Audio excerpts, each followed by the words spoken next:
Hello, my name is Megan Phillip. I am the Executive Director of HC3, the Healthcare Council of Chicago. I want to welcome you all to this evening's webinar event with us.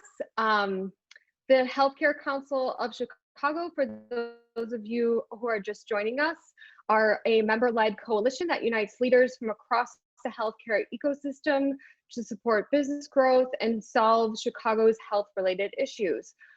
Two housekeeping items. Today's discussion will be recorded and shared via our website, hc3.health, in the next few days. So if for any reason we unfortunately have to miss you for any portion of the program, or you would like to share this with anyone, it will be available there. We've collected some questions prior to the event, but I also encourage everyone, as you hear from today's thoughtful speaker, that you use the chat function at the bottom of your Zoom screen to share any questions throughout, and we will address those and consider those later on in the program. Today's program is part of HC3's Emerging Leaders series, which we launched this past February as a platform to engage and inspire our next generation of healthcare leaders. We are grateful for the generous support of Oak Street Health for sponsoring this series, making it possible for us to bring incredible, well-regarded and inspirational speakers to these conversations. Joining me now virtually to share a little bit more about Oak Street Health is Moshe Miles, who is a social work program manager and diversity, equity, and inclusion officer with Oak Street Health. Moshe? Hi, and thank you, Megan.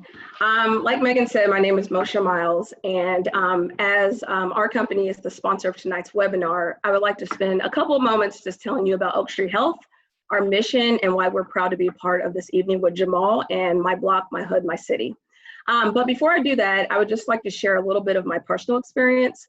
So prior to joining Oak Street Health, I worked with youth in Indianapolis through both the Department of Children's Services and also the Marion County Juvenile Detention Center. Both of these experiences really opened my eyes to the inequalities and disadvantages that many of our youth, especially children of color, face when compared to their peers in suburban areas. Unfortunately, these disparities many times deepen when those same members of our community age. And this is why it's important to make sure that we tackle these societal challenges simultaneously for both our youth and our senior population. And this brings me to Oak Street Health. Oak Street Health is a network of primary care doctors for older adults on Medicare. We were founded in 2012 right in Chicago and now have more than 60 centers across the country. 21 of those are in Illinois. Our mission is to rebuild healthcare as it should be. And at its core, that means providing access to high quality care for seniors in medically underserved communities, which we believe every person deserves great health care no matter where they live. I know right now we're living through a very tough time where social and health disparities have never been so apparent. The COVID-19 pandemic has disproportionately impacted communities of color, and racial justice is at the forefront of conversations across the country. From the boardroom to the dining room tables, these conversations are happening. Our organization is really proud to employ a group of people where diversity and inclusion are accepted and equitable services are provided to all patients that we serve.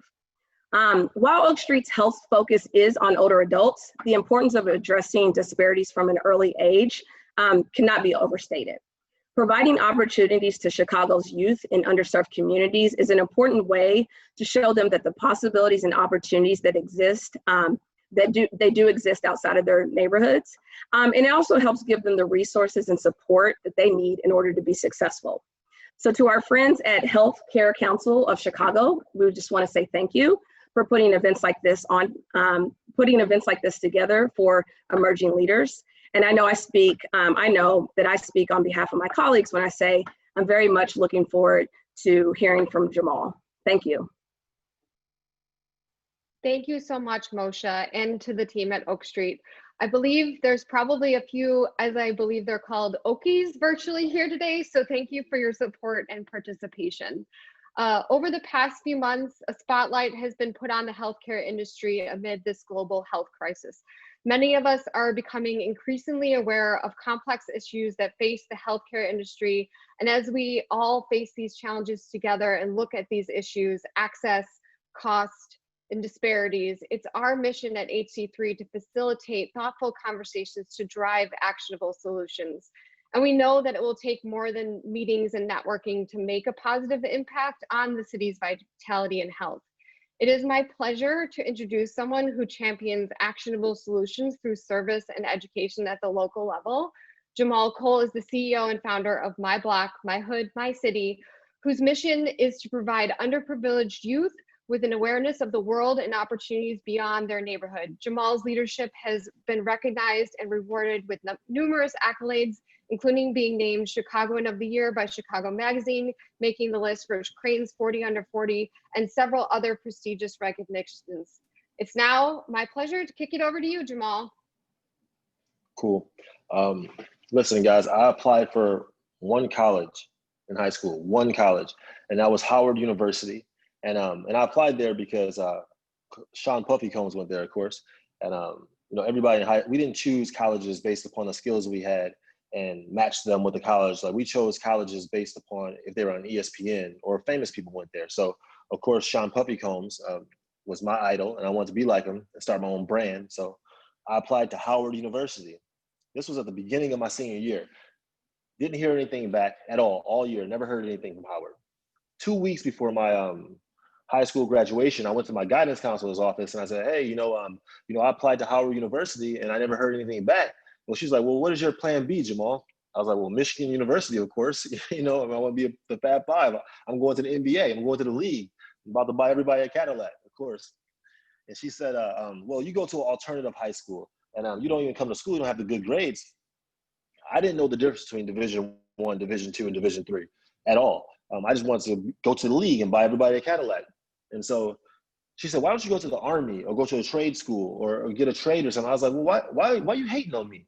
Why are you talking down on me, right? I mean, I was 17 years old. I had long braids, fake earrings in my ear. I don't know who I was at this point, but that lady was hating on me.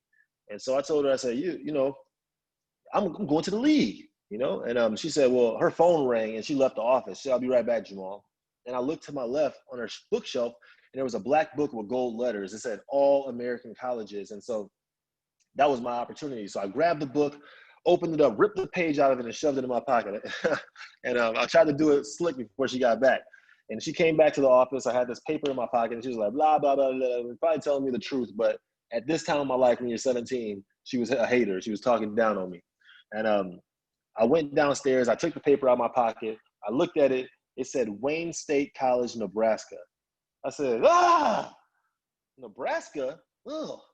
I was like, why couldn't this be Florida or California or New York City? What's in Nebraska, man? Like, is it some buffaloes? What? Anyway, I didn't have Google. I didn't know anybody that went to college. This is my only hope. So I looked at the paper and said the number was 402-375-7000. And I dialed the number and a lady named Nancy answered the phone. And I said, hey, Nancy, how you doing? It's Jahmal from Chicago. I'm going to the league. Do you guys got a basketball team? She said, yeah. I said, do you guys have a business program? Yes. Okay, send me some information. And look, like, God is my witness. They accepted people from alternative high schools around the country. Can you believe it? The only paper I ripped out in the book accepted people. And they sent me an acceptance letter with a pamphlet in it. It was the first time I ever seen manicured lawns or bright lights or just, I might even get emotional thinking about it because I might as well have been accepted to Notre Dame because I didn't know. All I knew was I was going to the NBA. I'm going to the league, about to buy everybody a Cadillac. And they sent me the acceptance letter and I was pumped up, man. I didn't care where it was. And I took the letter to my mom, my first person. Mom, check it out. I got accepted to Wayne State College in Nebraska. I'm going to the league. I'm going to buy us all Cadillacs, Ma. We ain't got to worry about nothing. And my mom looked at the acceptance letter. She said, you got accepted to college in Nebraska? Well, what are you trying to be, white? You going to college? What, you think you better than us? I was like, what are you talking? I just told you I'm going to college. She said, well, it sounds like you're trying to be white. Okay, Mom. Okay, Mom. Cool. I kept it moving. I took the letter to my friends on the block because they were my best friends. Hey, check it out, Jeremy. I got accepted to Wayne State College in Nebraska. I'm going to the league. I'm out of here, man. I'm going to buy us all Cadillacs. I'm going to make something of myself. I'm going to the NBA. And Jeremy looked at me and said, man, you leaving the block? You leaving 21st Street? Man, I ain't going nowhere. I got my jaw broke that summer. You think you better than us? I got my jaw broke. And I was walking around like Kanye West all summer. I couldn't even talk. My mouth was wired shut. But I took the letter to my dad. I said, Pops, check it out, man. I got accepted to Wayne State College in Nebraska. I'm going to the league, man. I'm about to buy us all Cadillacs. Like I told you, I'm going to the NBA, right? Now I played 1 year of high school basketball. I thought I was going to the NBA, but my dad, when I told him, he stole a U-Haul truck and he drove me to Nebraska. Literally this next day, like he stole a U-Haul. I don't know who steals U-Haul trucks because when you're 17 in Chicago, you get a $500 credit card in the mail. And we literally maxed that credit card out of gas just getting to, he stole a 17-foot U-Haul truck. We had nothing in the back but a pair of Air Force Ones and a Michigan State hat. Literally, I had no clothes. Someone gave me my first pair of shorts in college. That's how poor I was. It was a purple pair of shorts like this. Somebody gave me my first pair of shorts in college. That's how broke I grew up. But anyway, on the ride to Nebraska, it was like an 11, 12-hour ride. Maybe 15 minutes before we got there, my dad looked at me and said, hey, man, I'm really proud of you for persevering and getting to, you've done everything. I can't tell you nothing. Nobody in the family is going to college, so you've already surpassed everybody. I do want to let you know, though, that I got that letter from Howard University about 6 months ago. And, he said they didn't accept you at college at Howard. And I know I'm going to get emotional talking about it. I always get emotional talking about it. But he said they didn't accept you. And he said it hurt me to see you go back and forth to the mailbox looking for that letter every day. But he said that I knew, if I told you, you would give up, And he said it would have devastated you. And you would have been like your brothers. You'd have been like everybody else, And,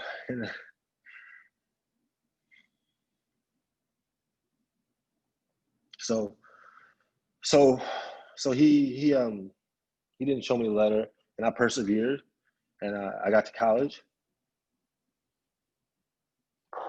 and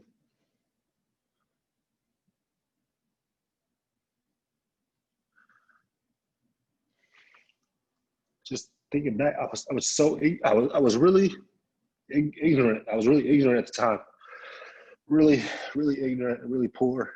Didn't know much, but I got to college, and I went the first day on campus. I went to the coach, and I said, "Hey, I'm going to go to the league. I'm going to the NBA. I played 1 year of high school basketball. I'm gonna buy everybody a Cadillac, And everybody laughed at me. Everybody was from they were 7 foot tall from England and everywhere. And they laughed and they're like, man, we don't recruit. You can't just walk onto the basketball team.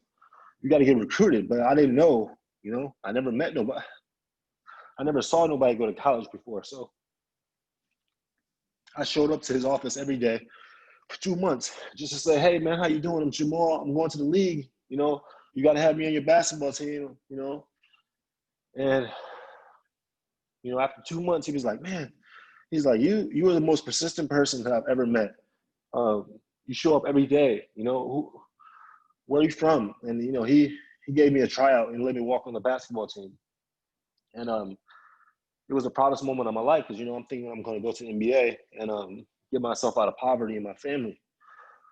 Because growing up where I'm from, only way you can make it out is rapping or basketball. So here I was in my journey of playing basketball. And after 6 months of college, he said, Jahmal, you have a great personality, you work hard, people like you. He said, why do you have a 1.7 GPA? And I told him, I was like, well, I'm gonna keep it real with you since you let me walk on the basketball team. I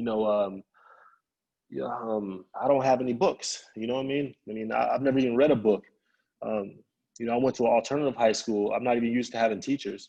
Now I got professors. Plus, people in Nebraska is racist, man. They treat me racist. My first day on campus, somebody walked up to me and said, hey, will you talk to my little brother on the cell phone?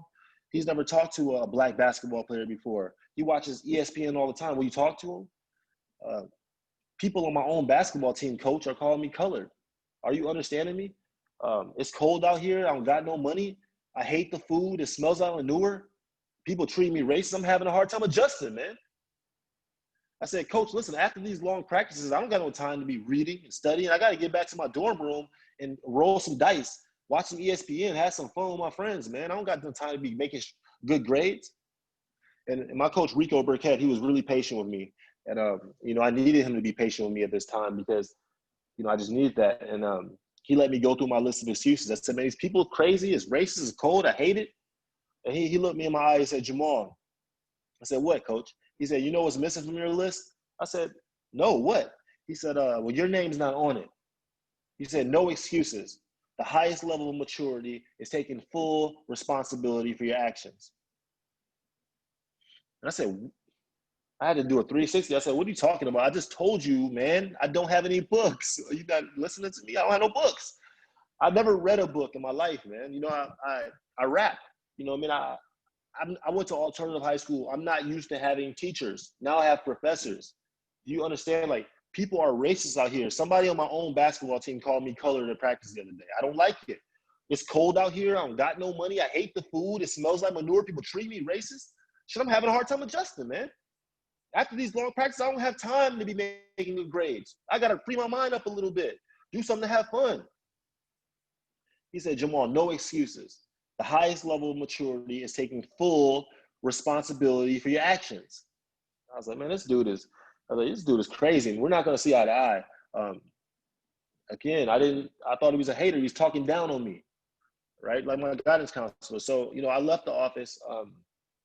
He called me back the next day. I thought he was going to kick me off the basketball team. But he brought me in, he sat me down, he said, Jamal, here's a $500 book scholarship. And, this is the second time I've had $500 in my life because I just had that credit card. I'm going to the league, man. I'm like, this is $500. You guys got to understand, growing up, I didn't know food stamps weren't real money until I put one in a pop machine and it broke. And everybody started laughing at me and the teachers laughed at me. But that just made me want to steal more, right? I was like, I'm going to steal now because you guys are laughing at me because I'm so poor. I just stole everybody's field trip money.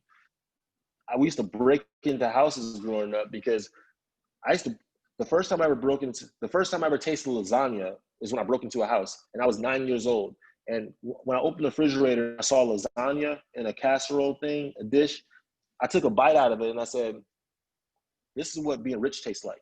Like, all of my siblings, we broke into people's houses to eat grapefruit or strawberries or blueberries or cereal, right? I mean, this is like the first time I got caught stealing and I stole school supplies. And I stole a trapper keeper and a protractor. And my dad was so proud of me to get caught stealing. Like, man, my son is going to be the president. He just got caught stealing a protractor. So this is how I grew up. And so my coach gave me that $500, man. I was like, man, I can buy some shoes. I can buy a hoodie from the college. And I bought 4 of the 5 books I needed, right? And I was so excited that I went from in one semester, I went from a 1.7 GPA to a 3.5 GPA, right? I went all in and I started focusing. I got 4 A's and 1 C. And I was like ecstatic, man. I was like, I got 4 A's and 1 C, coach. You got to play me now. I'm going to the NBA, man. Last semester, you said that you weren't going to play me because I had bad grades. You got to play me now, man.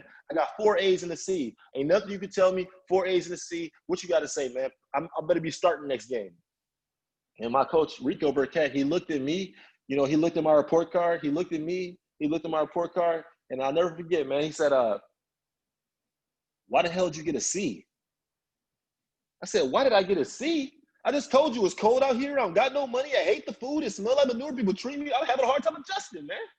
After these long practices, I'm going to time to be making straight A's. I got 4 A's and a C. I got to get to my dorm room and have a little fun.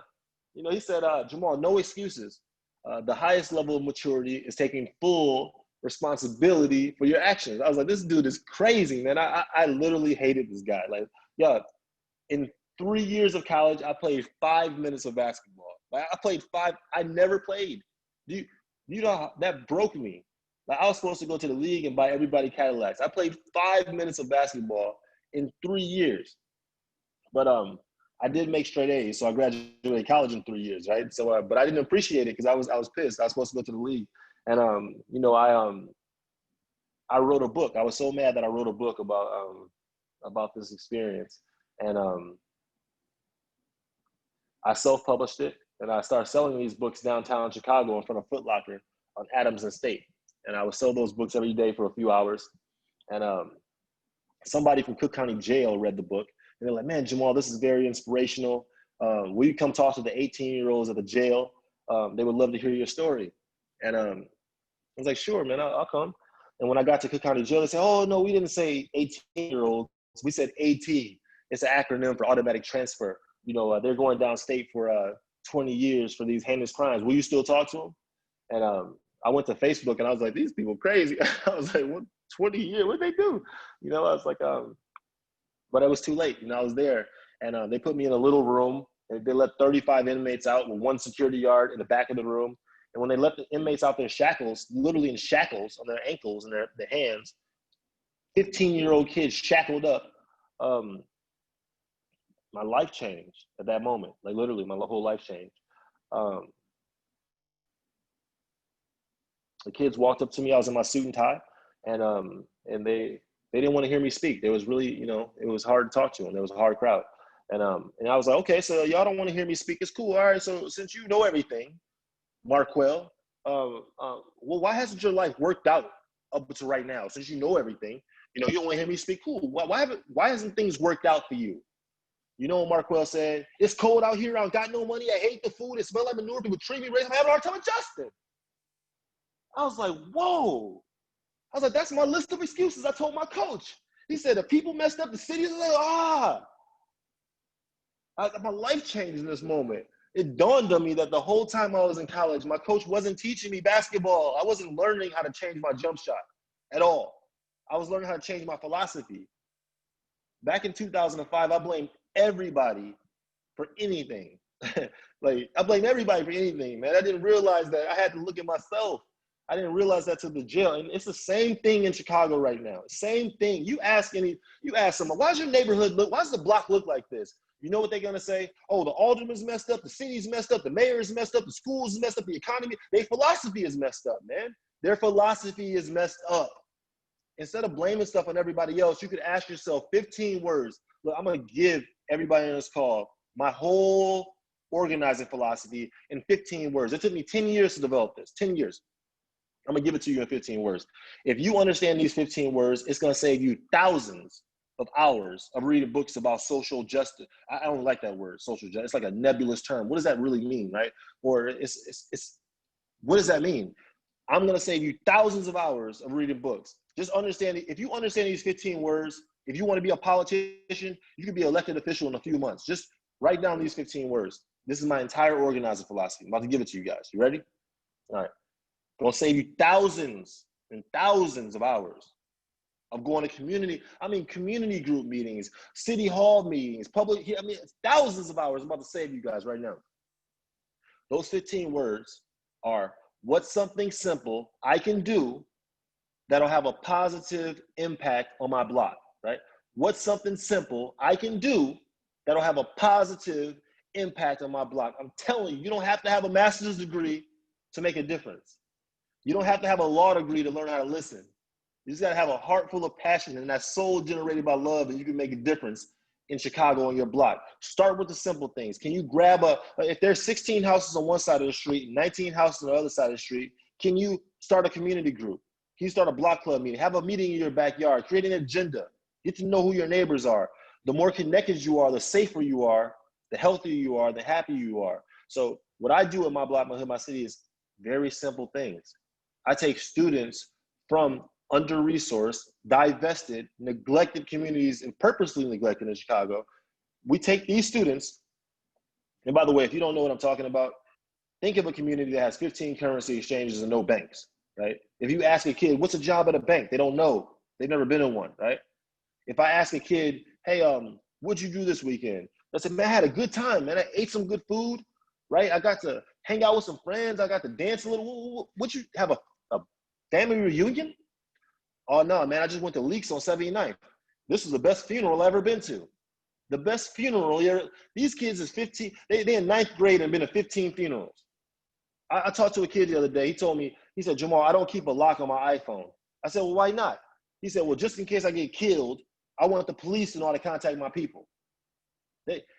He wasn't thinking about where he's going to be in 5 years and graduating college. He said, if I don't keep a lock on my iPhone, because if I get killed, I want the police to know how to contact my people. The communities this is purposely done. This is neglect. Every billboard in my community says cheap divorces, $30 divorce, and a $6,000 tax advance, right? They're marketing Louis Vuitton caskets on the strip in my community. You can die in style if you want to now, right? A fake Louis Vuitton casket. You just go out in style. There's more technology on the light poles in the classrooms. Every pole in my community has a blue light camera, a microphone at the top, and a pop filter like you're about to record a podcast. That's called shot spotter technology. Using that technology, the cops, they can respond to gunfire like that. Like a shot fires out, they know instantly. All the trains slow down, the buses slow down. It's shot. There ain't no laptops in the school, but there's shot spotter technology everywhere, right? You got to take your belt off and your shoes off just to get into the metal detector to get into a school. Like, you're being tested more on the walk to school than you tested in the school, right? It's unbelievable. So you can't have hope when you're looking over your shoulder. The kids, it's no wonder they aren't doing well.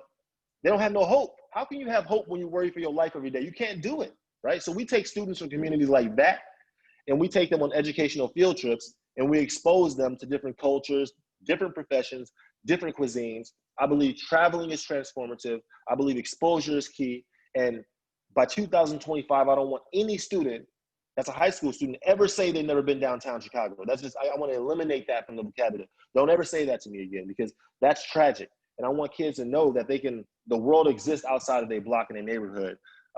We also have that's youth development. We do community development too. So if it's a snowstorm, we shovel snow for seniors. If it's a heat wave, we deliver fans, deliver waters directly to seniors. COVID-19, we pivoted like Jordan in the finals, man. We served over 7,000 seniors with PPE kits. We connected them to primary healthcare physicians. We did contact tracing.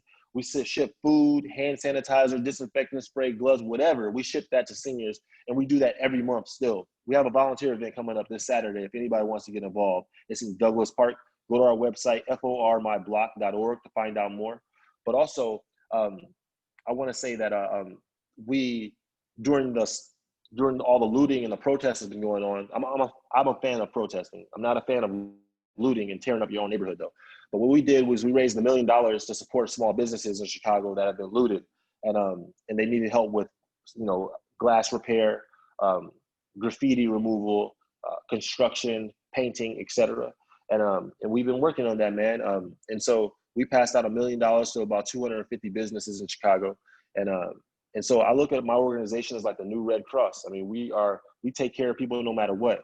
We have education, we have community development, but we really just take direct action in communities I've been divested from for too long. I have a great team. I get a lot of credit. I got a great team, a super team of volunteers that I met through volunteering, and God's got a battery in my back, and I'm willing to listen, learn, and most importantly, I just move forward even if I'm uncertain. I think that's what a leader should do.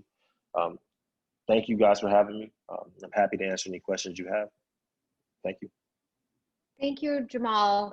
I'm sure there's a lot of virtual applause happening right now. And just thank you for sharing your personal story and leading into what you're doing. Because I think sometimes it's really helpful for us to see that it's not all just you just didn't wake up and you got to where you are right now. Which brings me to my first question is just, when you started My Block, when did that happen, and what was your aha moment? Obviously, a lot of the things that you shared in your personal story led to that, but when did you just say, this is the day I'm going to start meeting on Monday nights in coffee shops and bring people together in my neighborhood? Well, I did a lot of volunteering at community groups and learned how it worked first for a whole year or two. And I went to every block club meeting I could. I sacrificed all my personal time, and I figured out I didn't know a lot, so I had to listen and learn how things work. And once I figured out how they work, I already had a degree in communications and a master's degree in internet marketing. So I figured out, this is the number one thing I figured out, is people know what they want. you think you need, no, you just go to the neighborhood and say, how can you help? And believe it or not, people know what they need. And then if you have an internet marketing master's degree, you can get it, you can figure it out. Like, oh, I can build you a website and highlight what you guys need every week and create a donate button and create a volunteer button. I can do this for you. And so I think that if anything, I learned how to build a constant contact list and start emailing everybody once a week about my explorations in Chicago. And so everything I did going to working with youth, I just put it on my blog and put it on Constant Contact. And if you do what you love to do, you kind of organically start to build relationships that'll help you be successful.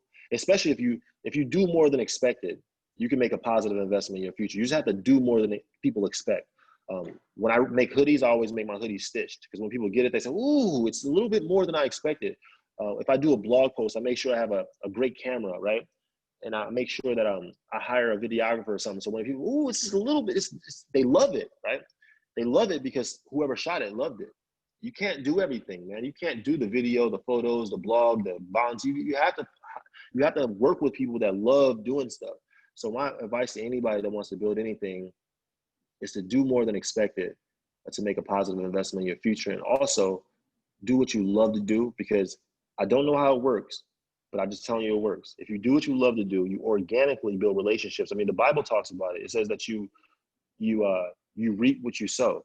I actually think that's wrong, actually. I think you reap 3 times at least what you sow. I really do. I think I've gotten more from volunteering in my life than I ever. You reap triple of what you sow. And I think that you just got to start getting some sowing done. Yeah. And then, as we think about what we're doing with the Healthcare Council, and a lot of the folks here are part of the healthcare industry, what can we do as far as community outreach to close the health equity gaps? What does health equity gap mean? So, it's making sure that people have access to healthcare services. A lot of times Gotcha. what you're saying is like, maybe certain neighborhoods don't have everything they need, or that there's the education and level of understanding what's available to those, so that, and also in the treatment of patients. Yeah, I like to meet people where they're at. And when I grew up, we didn't have primary healthcare physicians. We just went to the emergency room. So everybody that I know, when they get sick, they just go to the emergency room. So maybe a understanding that and not looking at that as like, oh, why don't you? So maybe people should set up an emergency room and start meeting people where they're at and talking to people about things there, because that's where they're going to be at. That'd probably be something that I would do. Also, I would get them early, man. Get them in school. Like set up table, instead of having the freaking the metal detector in the school. It could be like you guys could be there with a line talking to people and just giving them pamphlets about contraceptions and contraceptives and healthcare and things they could do with COVID, and then telling them what you do, because really, like, if you show kids better, they'll do better, but they don't know no better. It's hard. And then all the billboards in the community, they just promote, like, come take this drug and we'll give you this test. Come to University of Chicago and take this drug and we'll give you this. It's like, people are like, it's just crazy how things are marketed to people. So, and then there's a liquor store in every other corner in the community. There's a liquor store in you might as well get drunk, right? It's just, I would start where people are at. Now, also, I would just ask myself, what's something simple I can do that'll have a positive impact on my block? If I worked in IT, I would build a website for a nonprofit organization or help them with analytics, right? If I worked in HR, I would help a nonprofit hire somebody that they help them with creating a training for their staff. If I worked in healthcare, I would start basic, man. I would start basic with like condoms and things like that to students, but also bringing them to you can't expect anybody to have a primary healthcare physician if they aren't comfortable talking about if they don't have no lights at home, if their teeth are hurting because they don't have no healthcare, if their parents are already using their social security number for lights and stuff like that. You're already in debt already. So who wants to talk to a person that who wants to feel ashamed? So I would literally like just start meeting people where they're at. That's what I would do. That's great. And you talked about your business fund and thinking about how you're saying that we can do things to volunteer, to to donate your time or your talent or to offer product or things like that, if that's where we're coming from. How do you recommend private businesses or organizations from our constituency to determine what community organizations need our help, and where do we find them, or what pathways are there to connecting not just only with you all, but others that you work with in the community, and what are the best practices in finding those opportunities? I mean, you guys know me now. I mean, it's like really just doing research, but you know me now, and I know so many people that do great work. I could throw alley-oops and assist to people all day and send you information about them. I mean, that's what I do. But there's a lot of people we need to start valuing nonprofit organizations with real investments and really like believing that we're doing the work. I mean, if people from the top could pay to stop all the violence in Chicago, they would do it. They can't do it because it has to be from the ground. You got to be able to meet kids where they're at. You got to be able to talk to kids at the basketball court and say, hey, who are you? Are you homeless? Well, how long you been home? Oh, you just got out of jail? What'd you go to jail for? You stole a car? You stole a car? How'd you steal a car?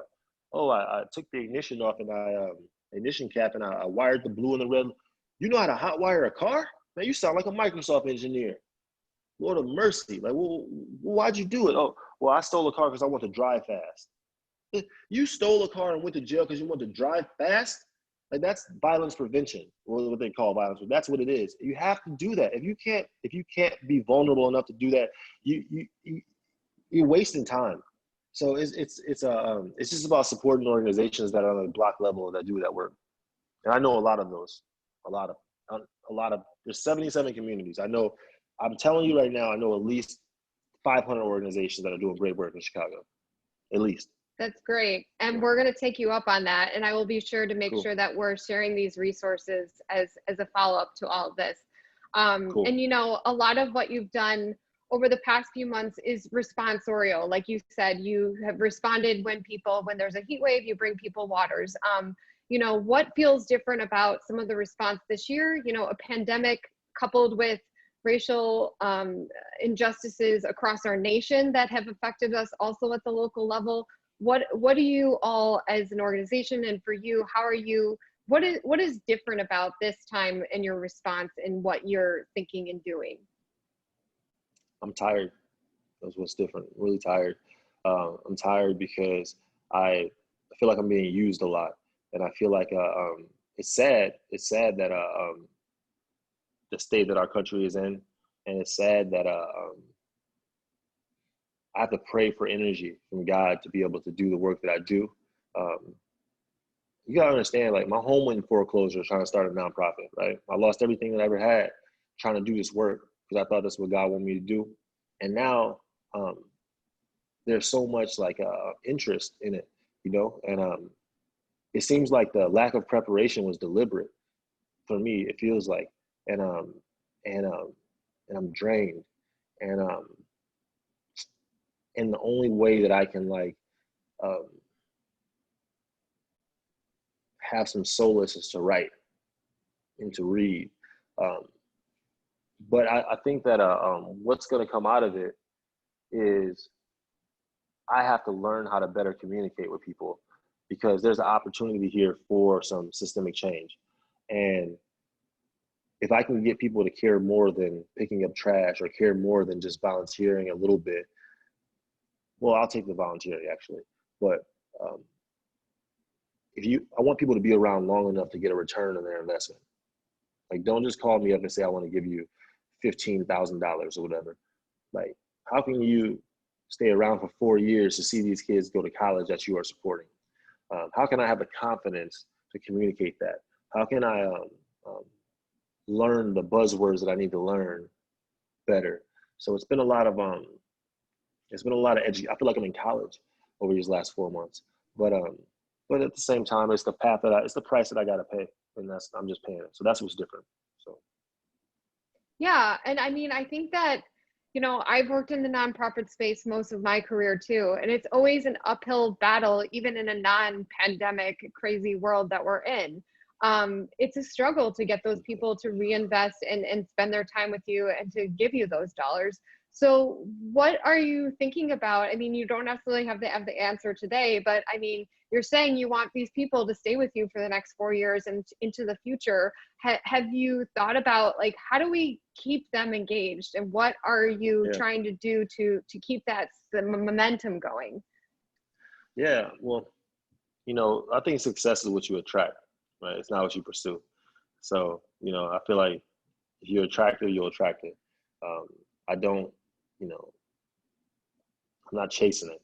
So I've been blessed. If I didn't, if I didn't, I could leave Chicago right now and like move to Africa and be okay, right? And my block, my hood, my city would be okay. So I know that. That's how hard I've been working, and my team's been working. But I want my block, my hood, my city to be around for 100 years, right? And so it's just about communicating your impact better. It's about having the tools to communicate that better with stakeholders, and these things I'm learning. It's a journey. It's a journey. I'm 5 years into it.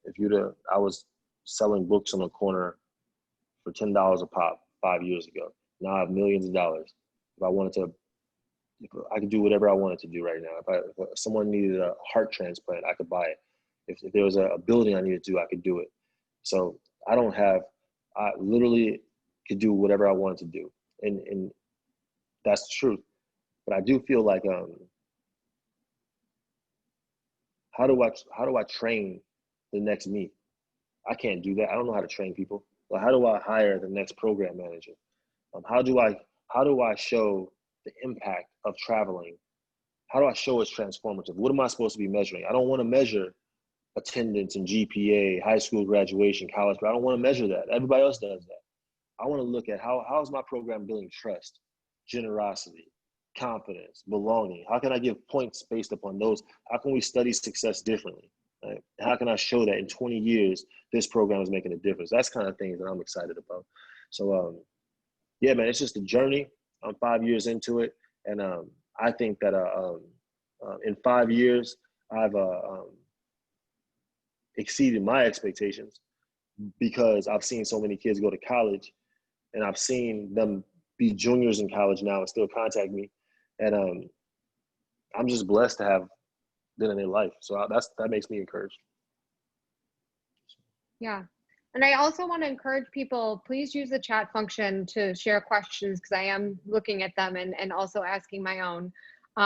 But do you have recommendations for our young leaders, for folks that do have this passion to start an organization that becomes 5 years old, or ideas around what issue that they want to get behind?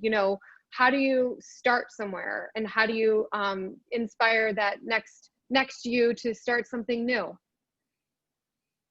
Yeah, I got a book coming out really soon, and it's the book is entitled "What's Something Simple I Can Do That I Have a Positive Impact on My Block." And there's a Ignite Your Activist seminar that you can get as a part of the book. But really, these young teenagers got great ideas. Young adults got great ideas. It's really about jumping and trusting that you don't have to have all the answers right away, but you have to find people that are passionate about what they do, and sell them on what you're trying to do too. Because the horses that win the Preakness and the Belmont Stakes they're not winning by like lengths. They're winning by like a little bit because they're that much more passionate about it. So how can you get somebody that's that much more passionate about website building, that much more passionate about graphic design, that more passionate about photography, that much more passionate about videography, that much more passionate about about youth engagement, and get them people all in the same room to help you with your vision. And to do that, you just have to recognize that your passion is your power. And so I love talking to youth and college students and young community activists because I know what it's like to be scared. I know what it's like to be scared, and I know what it's like to jump. And so I want to encourage people to jump into.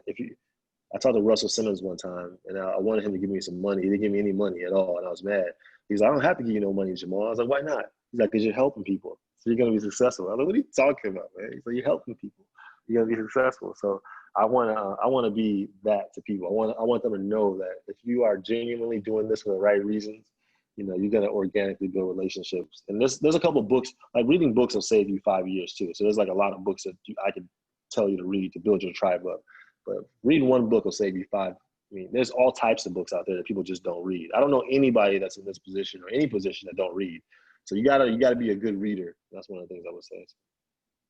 Well, yeah, I think I recall reading in your background that you looked up to Malcolm X. Is there any current like political leaders that you think are paving the way for people to look to be inspired by in this day and age?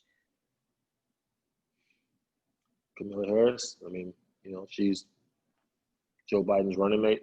I think that I appreciate the fact that she took a stand with integrity for what she believes in, and it's very inspirational. But I think democracy starts on a block level. I don't think it starts from, the White House or City Hall or anything like that. I think, it's all about what could you do in your block. But I feel like Barack Obama, his books were very inspiring. I think that,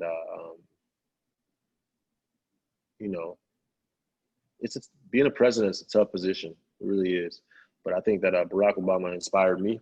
And I don't know if I'd be doing this work if it wasn't for seeing that. Because I saw him and I was like, oh, I want to be like that, right? It just gave me, I want to be. So I hope I can use my life in this example like that too. People can see, oh, I can do that. Because you got to see it. You got to see it to even believe you can do it, Yeah, and as you talk about sort of working on politics at the block level, do you work with any local officials or state officials on policy making or influencing any of those types of changes with the organization?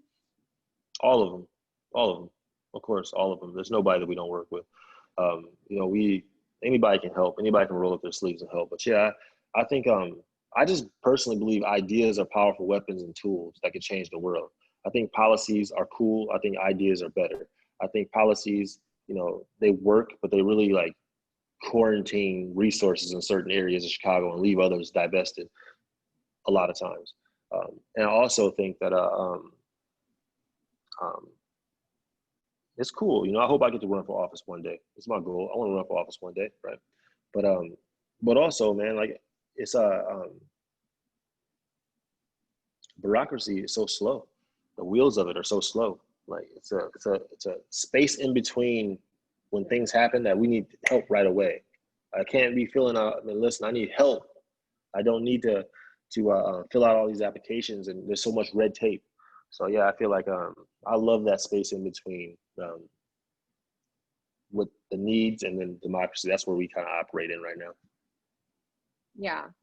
And then from our questions, someone said they really appreciated your comments about measuring your impact. And so how can we assemble and promote measures that are sensitive to a meaningful impact? So like you said, I think there's no like data point to say this person graduated or not. Like, how do we create those meaningful opportunities that we can potentially measure over time? If anybody wants to get involved, literally go to our website and email us, because we hired a sociologist this year that is studying our program over the next few years. And I would love to take y'all, if anybody is interested in this kind of stuff, it'd be helpful. It's a lot of interviews with parents, a lot of interviews with students, a lot of visiting the places with the students, but we're trying to measure, like, if a student gives a presentation, we're building confidence. If they volunteer on the block with us and help hang some holiday lights, is that building a sense of generosity, or volunteer at a shelter, right? So all those things are belonging, right? Confidence. Like we're measuring those things. I think that those are, I think that I want to boost those more so than, because I can't say that I sent the kid to college. Like there's a lot of, there's so many wraparound services. There's so many factors. I just feel like, yeah, I feel like I want to study those things. I saw some question about capital and liquidity. I couldn't really read the whole thing, but that's all pop up. So what are, and this is like a lot of folks here are kind of I call them our up and comers, people that I also am in the cohort of, because, I'll say it, I have imposter syndrome. We all kind of make things up as we go.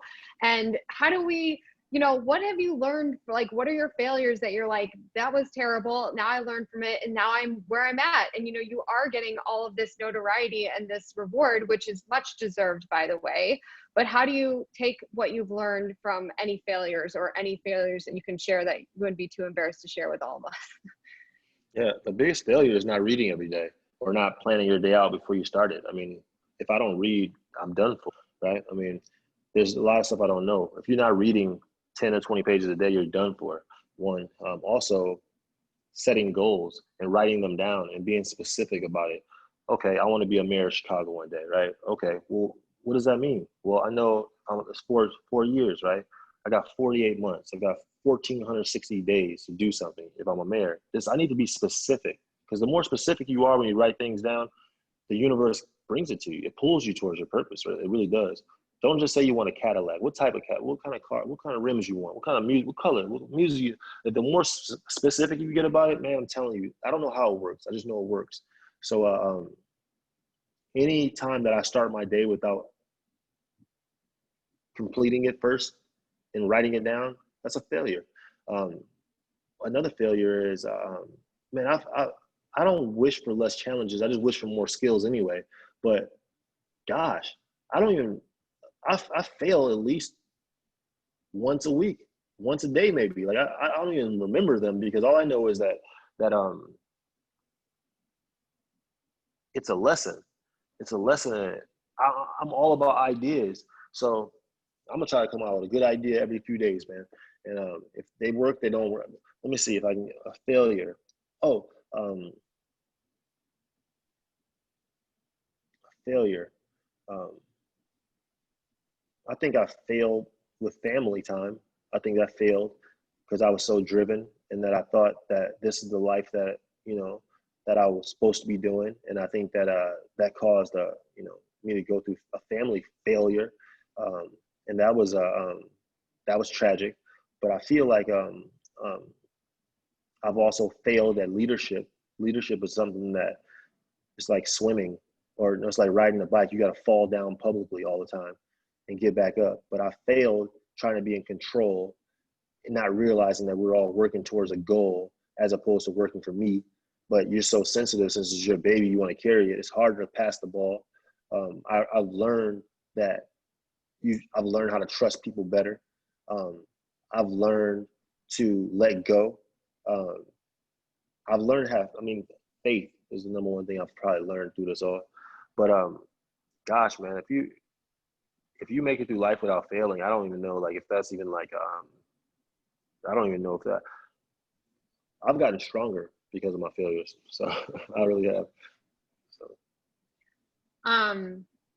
Do you have any insights or how opportunities that you and your team are thinking about in encouraging young adults to vote this November, and the importance of that? And I mean, I guess also what you guys are doing around the census too. I mean, there's a lot of things politically at stake right now. Yeah, I haven't. Listen, I want people to volunteer. Like, you can vote, cool. How long does it take you to vote? If you can invest that kind of time in volunteering once a month, I'd be happy. If it took you an hour, volunteer hour a month. Like, I feel like, yeah, I mean, we have to volunteer and vote, of course. But right now, I'm not doing a good job at returning calls from politicians right now, just simply because I don't like the fact that there's COVID-19 going on and they still have us voting in churches and basements and stuff like that, and in police departments. I thought that was very irresponsible of them, and I thought they should have canceled it or made us do it online. I also think, man, I don't like seeing people spend hundreds of millions of dollars on campaigns when there's so many nonprofits that need support. I mean, I know, you need politics to make bridges and roads and hospitals and schools. I mean, I respect what they do. I respect that. But I also think that we need to really value nonprofit organizations and people doing social justice work, or social impact work. And so that's what I tell students. Yeah, you could be a politician, but you could also be a good neighbor. You could be a good brother, a good sister, a good mom, dad, uncle, aunt, those kind of things. So yeah, that's what I tell my students, man. You could be the mayor of your own block right now. That's what I tell my students. And someone's wondering if you have what your high school programs look like, if there's mentorship programs for high school students to connect to young professionals that might be on the call right now, if that's an opportunity that you guys have in place. Of course. Yeah, so we have 10 schools. We have like a 36 school waiting list, but so if anybody wants to sponsor students, you can do that. Sponsor schools, you can do that. If anybody wants to be connected as a mentor, we don't do mentorship, but if you want to come to explorations with students, you can do that to get to know them. There are other organizations that focus on mentorship. What we do is we have a 15-passenger van. We pick students up from the school and we take them to a business to do a case study or learn from the business. And then we all go out to eat and we drop them back off in their block. If you're interested in being a volunteer, getting involved, go to our website, formyblog.org, sign up to volunteer. That's the best way to get to know a student. If you want to be connected to organizations that focus on mentoring once per month, I can connect. Not to say we won't do this with my block, but there's other organizations that's their sweet spot in what they do. Yeah, absolutely.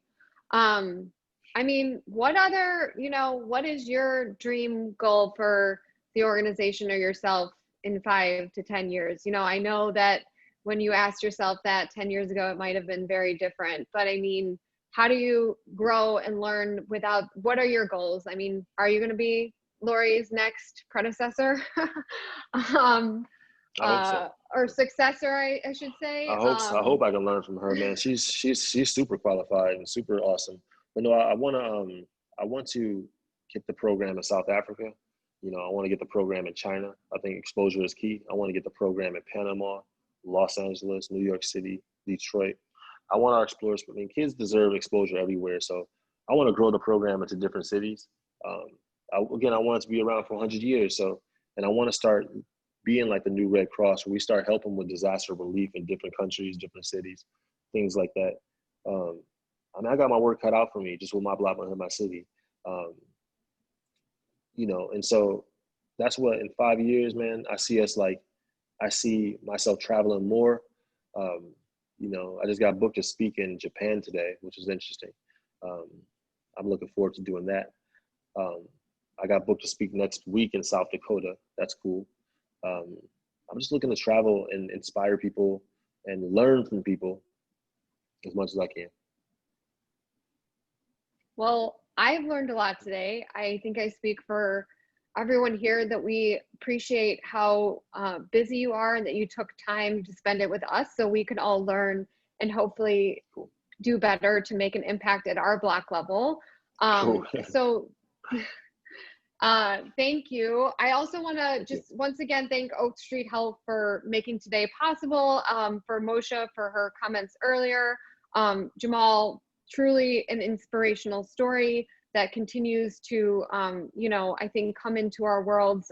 We're really proud that you are representing our city, and this is what people are doing to improve our access around during this very trying time and cleaning up our blocks and really, I'm without words because I personally got a little verklempt a few times.